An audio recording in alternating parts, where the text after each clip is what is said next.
o prazer e a dor, eles são proporcionais em 10:1. A dor tem peso 10, o prazer tem peso 1. Ou seja, se eu vou comer a comida que eu mais gosto, mas estou com dor de dente, a dor inviabiliza o prazer. É sempre assim. E quando você começa uma nova atividade, uma coisa que você não fazia antes, o teu status quo vai dizer, não vá para lá. Tá bom demais assim, fica aí. Que isso?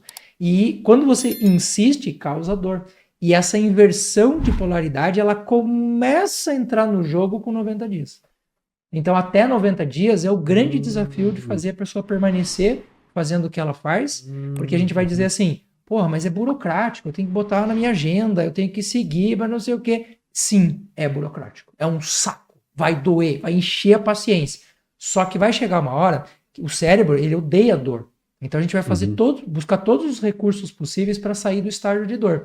Como você não vai parar de fazer o que você está fazendo, o cérebro fala, ah, tá, então ele não vai parar, aí tem a inversão de polaridade. Aí o prazer passa a ter peso 10 em relação à dor. Você vai ver, por exemplo, que aí a pessoa que fez atividade física virou um hábito, ele não consegue mais parar. Literalmente vira um vício. Porque a área do cérebro que é responsável pela formação do que a gente chama de hábito e a área responsável pela formação do vício são a mesma. Exatamente a mesma. Então eu falo para as pessoas, se for para você ser viciado, então vicie numa coisa boa, pô. Né? Um hábito que seja legal. E essa inversão de polaridade, ela é muito legal, porque a gente vê isso na prática.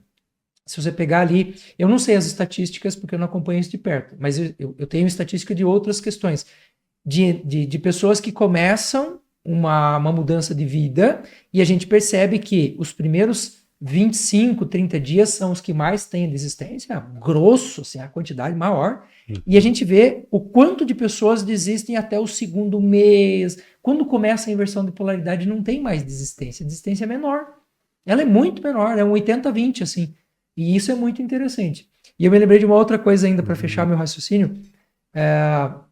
Eu sou músico e uma das coisas que a gente sempre fala para as pessoas é assim, você está pronto para ser músico? Todo mundo diz sim. Todo mundo está pronto. Você está preparado para ser músico? Ele falou, mas não é a mesma coisa?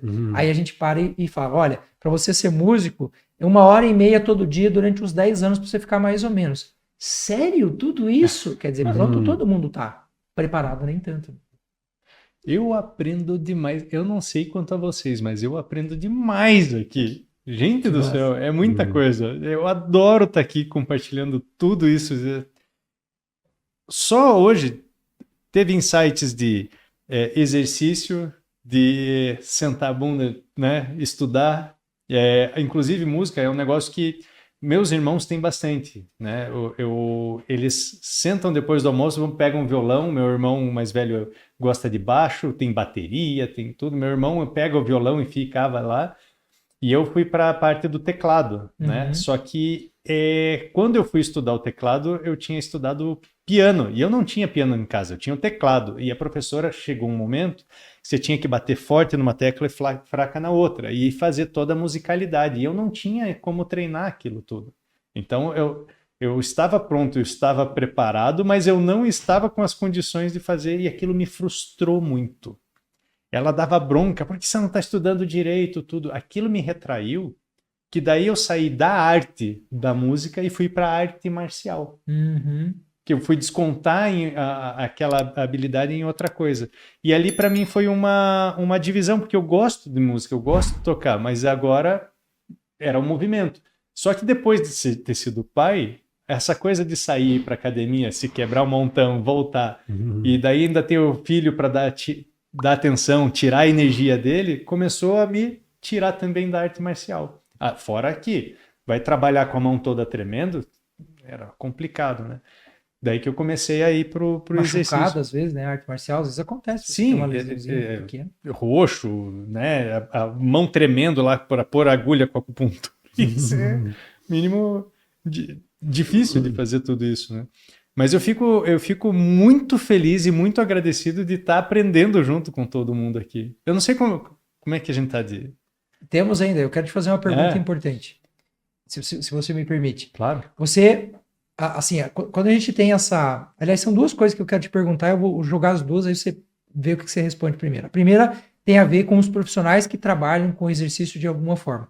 Porque eu já tive paciente em que eu falei, olha, você precisa conversar com alguém que faz atividade física, que orienta isso. E ele falou, não, eu já vou no fisioterapeuta.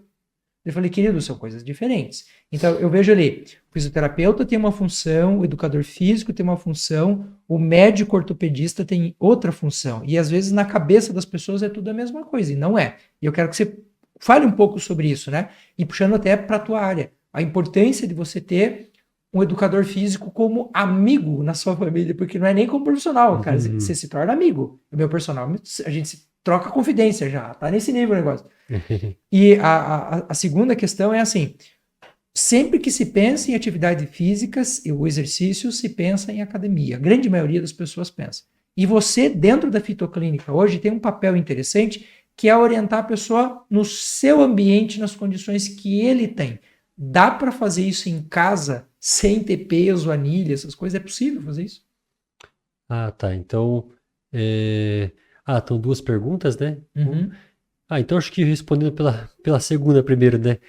Sim, com certeza. Eu acho que a própria pandemia mostrou muito isso pra gente, né? Eu mesmo eu não atendi em casa antes da pandemia. Se atendi, acho que foi muito pouco, não lembro, mas após a pandemia, quando as academias fecharam, então para nossa área mesmo, para quem trabalhava em academia, eu basicamente só atendia aluno de personal em academia, de repente fechou, a gente não sabia quando ia abrir, daí eu comecei a gravar vídeos, mandar online para os meus alunos, e aí, mas daí que a gente começa a ver, mas calma aí, o que você tem em casa aí, né? Ah, não, eu tenho 1 quilo, às vezes, tipo, a gente às vezes tem alguns recursos bem simples, e hoje tem vários recursos que dariam para ser paralelos, alternativos.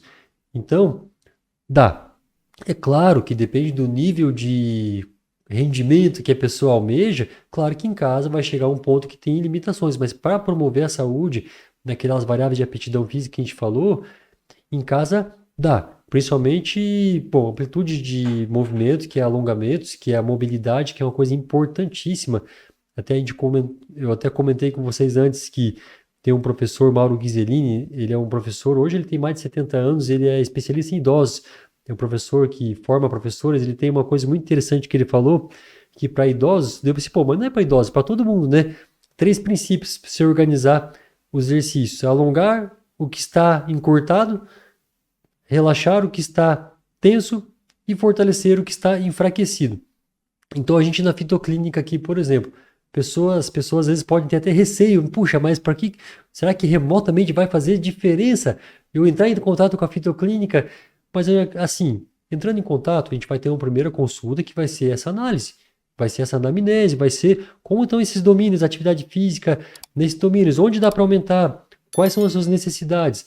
Daí a gente vai verificar isso e ver o que você tem em casa de recursos, de espaço.